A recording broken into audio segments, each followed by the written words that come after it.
زندگی کیسے گزارنی ہے، میرے نبی کی زندگی کا دوسرا رخ کہ بطور انسان زندگی کیسے گزارنی ہے، مرد عورت ہے زندگی کیسے گزارنی ہے۔ پہلا رشتہ جو قائم ہوا دنیا میں وہ ہے خامد اور بیوی، حضرت آدم اور حوا کا نکاح ہوا۔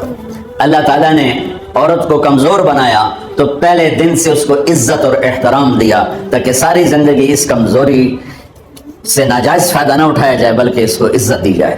کہ آدم علیہ السلام کے لیے مٹی اکٹھی کی، پانی ڈالا، گوندھا اور ایک اسٹیچو بنایا اور ڈال دیا۔ جب وہ خشک ہوا اس میں روح ڈالی اور پھر وہ ننگے بدن تھے، پھر ان کو جنت کے کپڑے پہنائے اور جنت میں ڈال دیا۔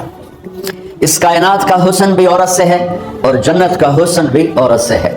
حضرت آدم علیہ السلام جنت میں، لیکن بابے جی دا دل ہی نہیں لگتا، کلے کلے ہی ٹورے پھر دے۔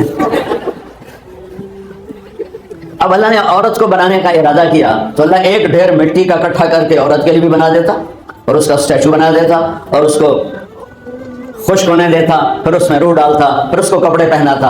آپ حیران ہوں گے، سبحان اللہ، اللہ نے ایسا نہیں کیا۔ آدم علیہ السلام سوئے، آنکھ کھلی تو دیکھا ایک خوبصورت حسین عورت۔ یہ بات اکثر لوگوں کو معلوم ہوگی کہ یوسف علیہ السلام دنیا کے حسین ترین انسان تھے، اور یہ بات شاید کسی کو معلوم نہیں ہوگی کہ دنیا کی سب سے حسین خوبصورت عورت حضرت حوا ہے۔ حوا جن پر بڑھاپا آیا ہی نہیں، 1000 سال کے قریب زندگی گزاری، بڑھاپا نہیں آیا۔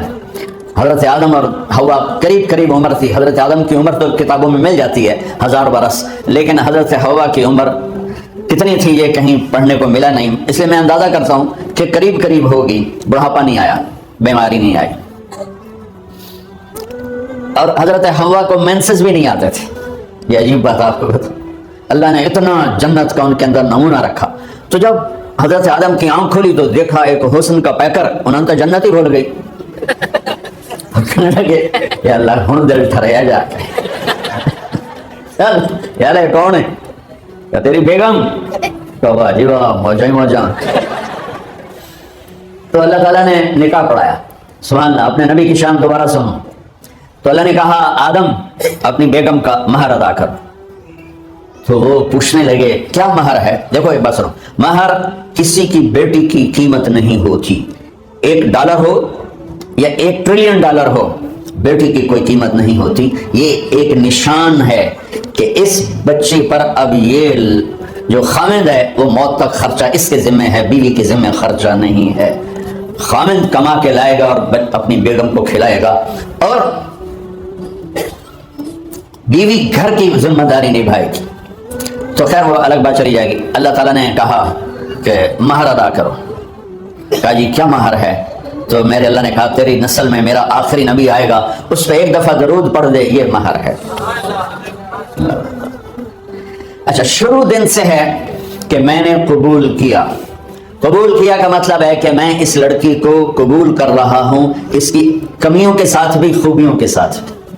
اور جب لڑکی کہتی ہے سائن کرنا قبول کیا ہے، یا زبان سے کہے قبول کیا ہے، تو یہ اس بات کی گارنٹی ہے کہ میں نے اپنے اس لڑکے کو خامد ہونے کے طور پہ قبول کیا، اس کی کمیوں کے ساتھ بھی، اس کی خوبیوں کے ساتھ بھی۔ اور جو ہی شادی ہو کر ڈولی سسرال کے گھر جاتی ہے تو ٹیسٹ شروع ہو جاتا ہے، کی کر دیے، باندھی کے میں، اٹھی دی کے میں، بول دی کے میں۔ اور اس میں بہت زیادہ نیگیٹو کردار ہے سسرال کا، کئی لڑکیوں کا، کیونکہ ہم نے اپنے نبی کی زندگی نے قبول کیا۔ یہ واجب ہے کہنا قبول کیا، کہ جس میں پیغام ہے کہ اب میں اس کی میں کوئی کمی ہے وہ بھی قبول کروں گی، کوئی خوبی ہے تو سر ماتھے پر۔ اور لڑکا کہتا ہے کہ میں اسے قبول کرتا ہوں، اس کی خوبیوں کے ساتھ بھی، کمیوں کے ساتھ بھی۔ یہ بات یاد رکھنا، پرفیکشن کبھی تلاش نہ کرنا، پرفیکشن کبھی تلاش نہ کرنا۔ اللہ نے 100 نمبر نہیں مانگے، 51، ایک نمبر اوپر ہو گیا۔ گناہ تمہارے 50 ہیں اور نیکی تمہاری 51 ہے، تو اس ایک پر ہم تمہیں جنت میں ڈال دیں۔ اب کوئی خامد اپنی بیوی میں پرفیکشن دیکھنا چاہے، بیوی اپنے خامد میں پرفیکشن دیکھنا چاہے، ساس سسر اپنی بہو میں، ساس سسر اپنے داماد میں، بھائی اپنے بھائی میں، ماں باپ اپنی اولاد میں، اولاد اپنے ماں باپ میں، جہاں یہ نظر ہوگی تو وہاں لڑائی ہوگی۔ کمیوں کے ساتھ قبول کرو۔ قبول کا لفظ اتنا واجب ہے تو ڈر تو سر بیٹھے نا،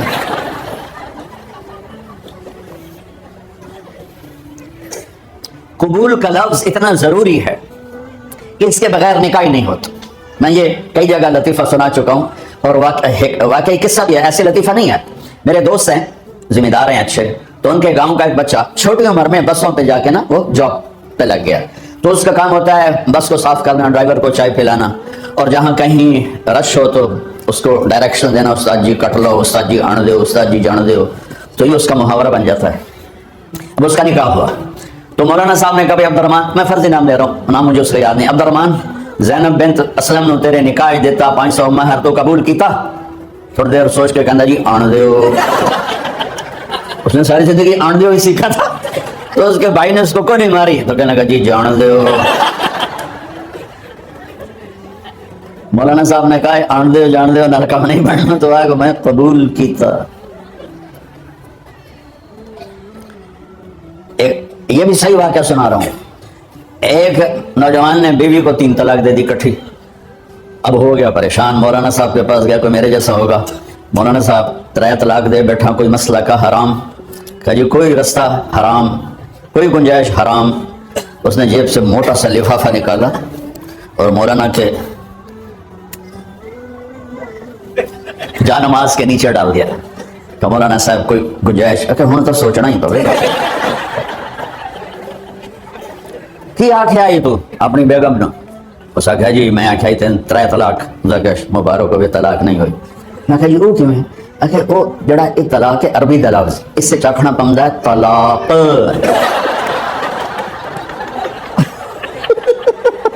آپ کو صحیح واقعہ سنا رہا ہوں.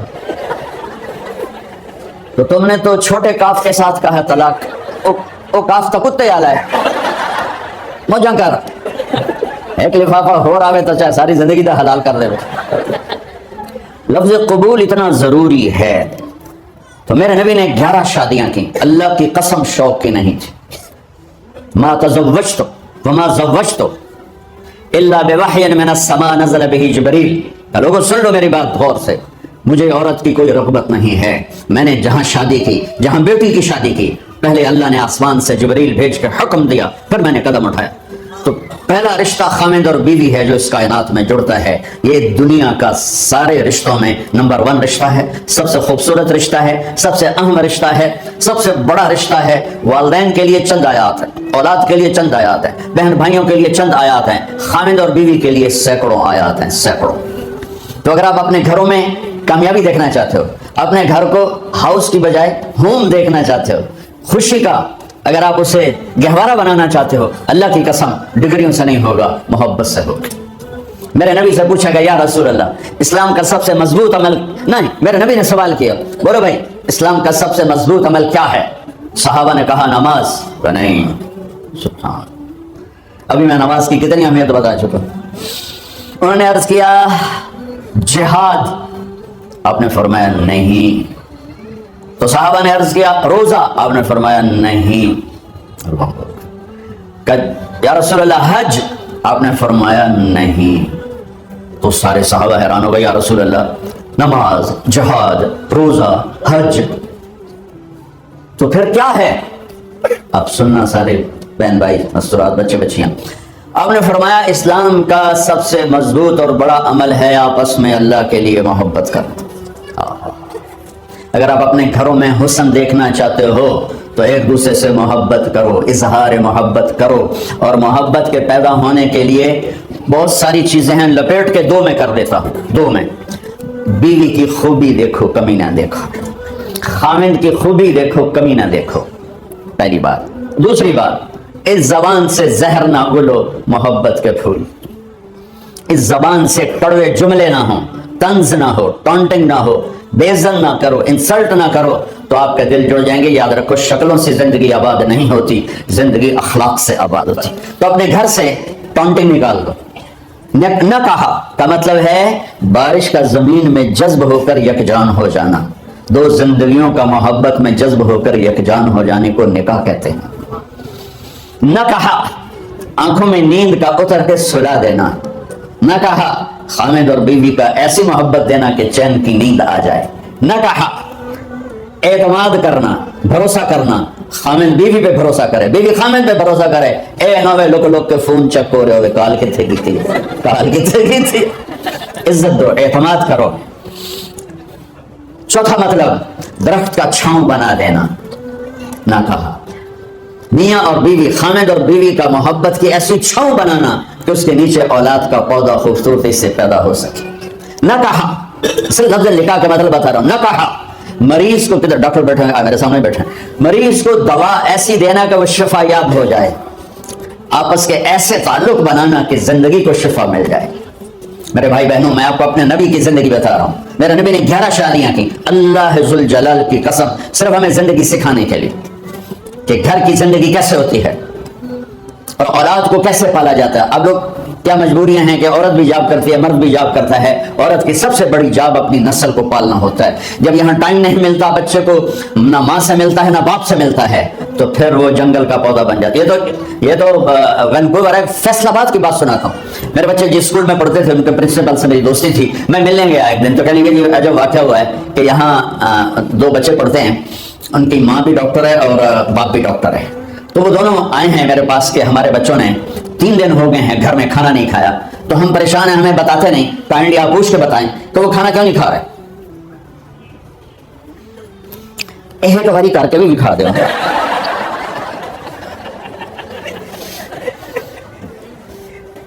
ہمارا دین اتنا خشک نہیں, ہمارے مولوی صاحبان نے زیادہ خشک بنا دیا. تو انہوں نے دونوں بچوں کو بلایا. سننا, سارے فیملیز بیٹھے ہو جہاں, میں فیملی کی زندگی کو فوکس کر کے نبی سے جوڑ کے بتا رہا ہوں, طارق جمیل کے تجربے نہیں بتا رہا. دونوں بچوں کو بلایا, بیٹا آپ کھانا کو نہیں کھا رہے, کہا ہم اپنے ممی اور بابا کے سامنے نہیں بتائیں گے. تو انہوں نے دونوں کو باہر بٹھا دیا. پھر پوچھا اب بتاؤ کیا مسئلہ ہے. ان کا سر, ہم صبح جب ناشتہ کرتے ہیں تو ہمارے ممی ڈیڈی سو رہے ہوتے ہیں, ہماری ان سے ملاقات نہیں ہوتی. جب ہم اسکول سے واپس آتے ہیں تو ممی ڈیڈی اپنے میڈیکل کالج میں ہوتے ہیں, ہاسپٹل میں ہوتے ہیں, تو ہمیں ان کو دیکھنے کا موقع نہیں ملتا. شام کو جب ہم کھانا کھاتے ہیں تو یہ دونوں اپنے پرائیویٹ کلینک میں ہوتے ہیں, تو ہم ان کو دیکھ نہیں پاتے. پورا ہفتہ گزر جاتا ہے, ہمیں ماں باپ کی شکل نظر نہیں آتی. تو ہم نے اسٹرائک کی ہے کہ ایسے ماں باپ کی روٹی کیا کھانی جو اپنی شکل بھی نہ دکھا سکیں. تو اس لیے ہم نے کہا ہم نے بائیکاٹ کیا ہے, گھر میں نہیں کھانا ہے. تو ایسی لائف مت بناؤ. یہاں ایک بہت بڑا چکر شیطان دیتا ہے, بڑی گاڑی لے لو, $100 کی قسط تو ہے, اور بڑا گھر لے لو, $200 یا $100 کی قسط تو ہے. پھر میاں بھی کام کرے, بیوی بھی کام کرے, جو کہ بڑا گھر باقی رہے, تو خوشیاں تو مٹ گئی. جو ڈبل جاب کرے گا, ڈبل جاب کرتے ہیں, ڈبل جاب کرنے والا بیچارہ تھکا ہوا ذہن لے کے آتا ہے, وہ کیسے ٹائم دے گا اپنے بچوں کو خوشی کے ساتھ. جو ماں جاب کر کے آئے گی, پھر کھانا پکائے گی, جب اتنی تھک جائے گی تو اپنے بچوں کو کھلا ٹائم کیسے دے سکے گی. پوری کائنات کی ذمہ داری تھی میرے نبی کے سر پر, اور آپ اس کے باوجود روزانہ حسن حسین کے لیے وقت نکالتے تھے. اور انہوں کو آ کر کوئی لیکچر نہیں. دیکھو ماں باپ سے بات کرتا ہوں, لیکچر تھوڑا دو, محبت زیادہ کرو. یہ نہ کرو, یہ کم کیا, یہ کرو, یہ کرو, یہ چھوڑ کر صرف سینے سے لگاؤ. پھر محبت دو, کمیوں سمیت بچوں کو قبول کرو, ان کی زندگی تبدیل ہو جائے گی. اتنے بڑے نبی, اتنی بڑی ذمہ داری اور اتنا درد سینے میں کہ آپ کے سینے سے ایسے ابلنے کی آواز آتی تھی جیسے ہانڈی ابلتی ہے. اس کے باوجود آپ روزانہ کہتے این اللقا, میرے شرارتی بچے کدھر ہیں. تو وہ بھاگے بھاگے آتے. دیکھو میں فزیکل کر کے بتاؤں گا تاکہ آپ کو پتہ چلے زندگی کیسے گزر. تو میرے شرارتی بچے کدھر ہیں. 7 بر اعظم کی ذمہ داری ہے, اور تھوڑی چھوٹیاں جابن, تو تسی کہتے ہو بزی بڑے ہیں. میرے نبی پہ 7 بر اعظم کے انسانوں کی ذمہ داری ہے, اور آخری آنے والے انسان تک کی ذمہ داری ہے. اس سے بڑی جاب کس کی ہوگی کائنات میں. اور پھر آپ روزانہ آتے ہیں این اللقا, میرے شرارتی بچے کدھر ہیں. تو حسن حسین بھاگے بھاگے آتے, آپ ان کے لیے یوں ہو جاتے تھے, آؤ بھائی میری کمر پہ چڑھ جاؤ. اپنے نبی کی عظمت کو جانو کہ انہوں نے زندگی کیسے سکھائی. چاند کے 2 ٹکڑے کر دینا کوئی معمولی بات ہے, آسمان چیر کے چلے جانا معمولی بات ہے, ایک زندگی سکھا کے جانا سب سے بڑی بات ہے. کتنی اولادیں برباد ہو گئی ماں باپ کی وجہ سے, کتنے گھر اجڑ گئے ساس سسر کی وجہ سے, کتنے گھر اجڑ گئے لڑکی کے بدتمیز ہونے کی وجہ سے, کتنے گھر اجڑ گئے لڑکے کے شرابی اور باہر کی گندگی کی وجہ سے. زندگی سیکھو. یہ اتنے بڑے نبی ہو کر آپ یوں ہو رہے ہیں جیسے میں نے آپ کو کر کے دکھایا. دونوں کو اوپر بٹھا لیتے اور کمرے میں چکر لگاتے تھے. پھر یوں کر کے پوچھتے تمہارا اونٹ کیسا ہے؟ سبحان اللہ۔ پھر دونوں کو اتار دیتے اور اپنی نواسی زینب، جن کو حضرت علی کی وراثت ملی، کس کی؟ علم کی، فصاحت اور بلاغت کی، ان کو کمر پہ بیٹھا لیتے اور اکیلی زینب کو پورے گھر میں چکر لگواتے تھے۔ اور بھی دکھ ہیں زمانے میں محبت کے سوا، راحتیں اور بھی ہیں وصل کی راحت کے سوا، کیا صرف کمانا ہی کام ہے؟ ادھار کی زندگی سے بچو، خوش و خرم رہو، اس کو قسط دینی ہے، یہ قسط دینی ہے، یہ قسط دینی ہے، یہ دینی ہے، سر میں درد نہیں ہوگا تو اور کیا ہوگا؟ تو آپ اتنے بڑے عظیم ہو کر وقت نکال رہے ہیں۔